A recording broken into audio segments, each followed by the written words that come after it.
quick chop. You already got it smashed, so it's going to chop down pretty easy.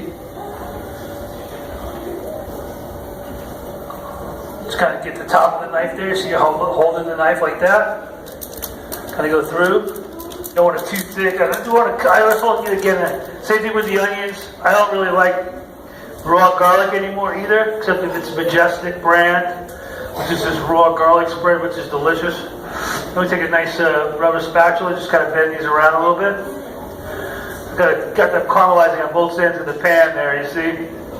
So I got some nice julienne strips here, getting brown a little bit on the side, and then I'm going to get this onion and garlic side over here for our salsa. I'm going to work on that salsa, but I want to get those started first, because they got to cook a little bit. Turn around and put a little pinch of salt in there to help draw out the sweetness of them, get a little seasoning going. So the first thing we're going to do, I'm going to switch this right out. Be the easiest way to do it right now. Clean cutting board, there you go. This one right in there.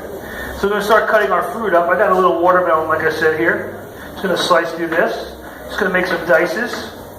Kind of a rough chop, it's a rustic salsa. The fruit's going to tend to macerate a little bit too, which means it's just going to break down. I'm going to use a nice mango, so you always like to, people tend to mangoes. But I like to cut the top and bottom off. You can do this with any round fruit. You can do it with an orange, you can do it with a kiwi, you can do it with a watermelon. Kind of pull around there and just peel this mango. So we're gonna end up having watermelon, mango, nectarine, peach, and strawberries in this salsa. So we got 5 different, some lemon juice, some orange juice. Look at that, just keep them the different sides of the pan there. Starting to go nice. So we want to do the mango. So we're just kind of get, you can see the seed kind of in there. Just get on the one side of the seed, straight through, and then the other side. That makes it nice and easy to make dices out of them. So let's just skin here, just pull that off. Nice big medium dice on this one. Salsa dice in a sense. So it's going to be chunky, the salsa cruda, instead of smooth like a cooked salsa. And yes, somebody asked me the other day about salsa. You know, salsa doesn't need to always be tomatoes. This is going to be a fresh fruit salsa. Lots of different things you can use. It's got a little different sizes for some interest there. Put that on the side. Then we do some peaches. I got some beautiful local peaches from Duluth. Getting a little on the ripe side, so that'll be really super sweet. Yep, don't need to take the skin off the peach, that's for sure. My mom would say, rest her soul, all the vitamins and nutrients are in the skin. Of course, it's true, but there are other parts of the whole fruit is delectable. Right now, summer white nectarines, these things are off the hook. So sweet. Always nice season of the year, stone fruit season, you know. Stone fruits are just those fruits, plums, peaches, apricots, all those type of stuff that have a big hard seed in the middle. So I got one of those, and let's see, we got a couple of strawberries. Pull some out of here. The salad, just gotta chop these up already. Get some fruit in there. Those onions are about there. Then we're gonna get a little of fresh cilantro. A little cilantro end in this one's pretty nice. Take a little cilantro right there. The onions are getting nicely caramelized, sweetening up there. So it's going to draw that nice sweetness out of those onions, soften them up a bit. I do like cooking with coconut oil as well. It's my favorite oil now, unless I'm using some of my chicken fat. But obviously, a nice fruit salsa. We never use chicken fat. Something that would be for like cooking fish or something. And then we're going to put a little piece of avocado in there too. This one was thought it might be ripe enough, but not ripe enough. Sorry. Thought I might get away with it. Anyway, we're going to put a little of these nice onions in there right now. And this was the other day I said, let's put them in warm. I'm going to warm this fruit up a little bit, start to cook it a little bit more even. I'm going to leave these onions here just for another minute and stir that around. Looking pretty good here. This sauce I was thinking too, might be good with like a cucumber in there, you know, something crunchy. But we're gonna stick with the fruit right now. Gonna do a half a lemon.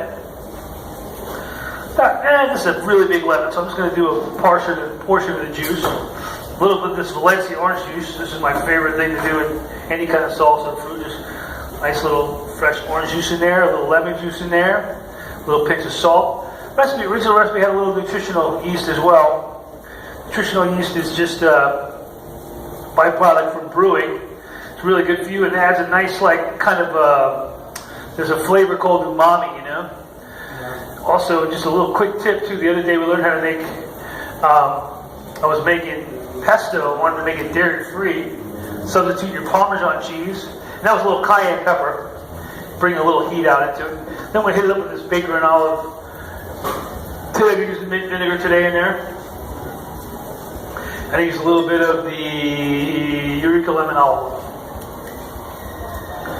Baker and Olive's great company. They have one up in Encinitas, Delmar Highlands. But that's looking good. Or they kind of macer it a little bit. Then I want to put a little bit of fresh mint in there as well. So put the mint vinegar in today. Use a little bit of fresh mint.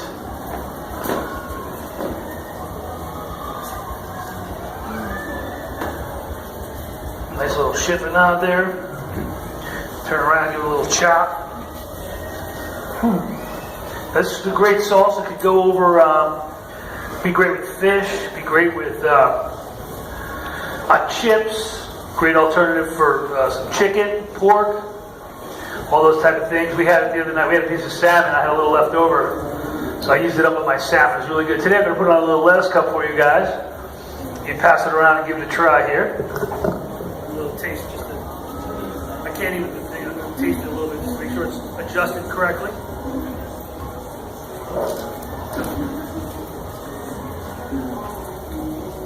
Oh yeah. That's really good. It won't make you guys wait. Really good.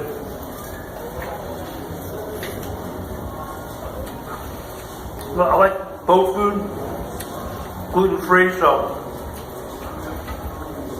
I'm not that sensitive. I'm not that overly unsensitive. You know, I can take the gluten and just choose not to do it. And I seem to be feeling a lot better. Tends to gunk up your system. The thing is, the wheats have all been adulterated, you know? They're no longer pure wheat. It's all been GMO and all that good stuff. So, you know, there's a company out there, a bread company called Prager. I can handle their breads, fermented sourdoughs and stuff. Another good buddies of mine. I do a lot of farmers markets, shop there and stuff. It's nice to get some local food. I think you guys will enjoy this. I got it on lettuce cup, so you just kind of scrunch it all together. We're about 20 people out there. Fruit was nice and fresh. There you go. Somebody want to come up? I got a little left over too if anyone wants to. Pretty good. Mango, fresh mint, fresh cilantro.